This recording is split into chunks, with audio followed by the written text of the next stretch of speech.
Okay, so I'm going to start off this talk by making a statement. And my statement is an exchange year is a life in a year. And maybe you're wondering what makes me say that. Well, I've been on an exchange year in Australia, and I'm going to use that to tell you one reason to this statement, or an argument to this statement. And I'm gonna be using the happiness curve, and I'm gonna illustrate the happiness curve with these trees. So this is the top of the curve, and then it's going down, down, down, down to the bottom, and then it's going up again to the top. And I'm going to talk about the curve, the happiness curve of the of an exchange year, and then I'm going to talk about the happiness curve of life. So I'll start off by the curve of exchange. So we'll start up here, and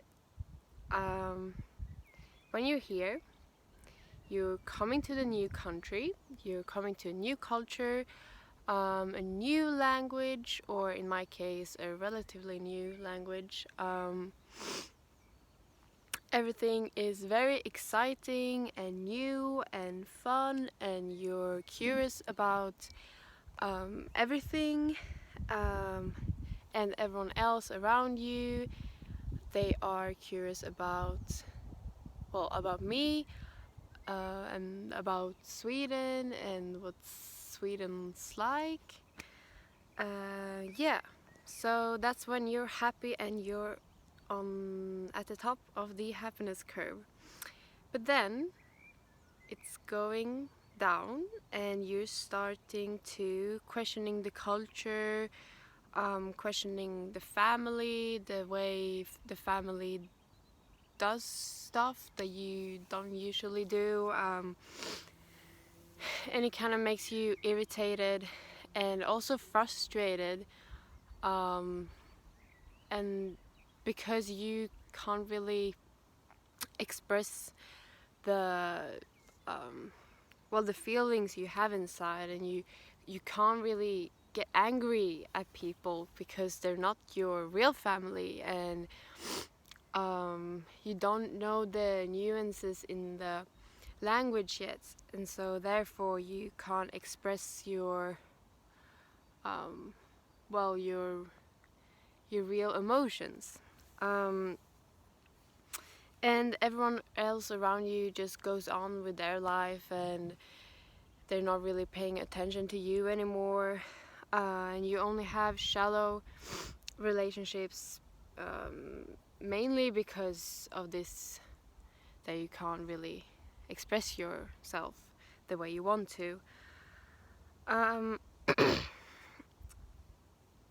but then when you're at the bottom here and you're not feeling happy, you after that you kind of start to accepting the culture, and you're adapting to the new life and the new lifestyle, and you're also starting to learn the language better, and you know the nuances so you can express yourself, and that results in better relationships, deeper relationships, and that makes you more happy. And that's when you start to climb up the curve again. Because then you're a bigger part of the culture, and you understand the culture, um, and you're used to, mostly everything, and life gets easier, and it's not as many impressions, and new stuff, and you're kind of enjoying life now, and you're starting to get up to the top of the happiness curve. So you're very happy and well, life is great. And that's the end of the exchange curve. Um, and then we're gonna go to the happiness curve of life. And as I obviously haven't experienced that curve yet because I'm only, well, almost 20, and the curve starts at around 20, 25. But I'm talking about, well, based on the people around me, like my dad. I've realized that he has been more happy since he turned 50. Now he's around 60, and he's, well, yeah, he's more happy and enjoying his life even more. So, the curve. We'll start here again at the top, and you're around the age of 25.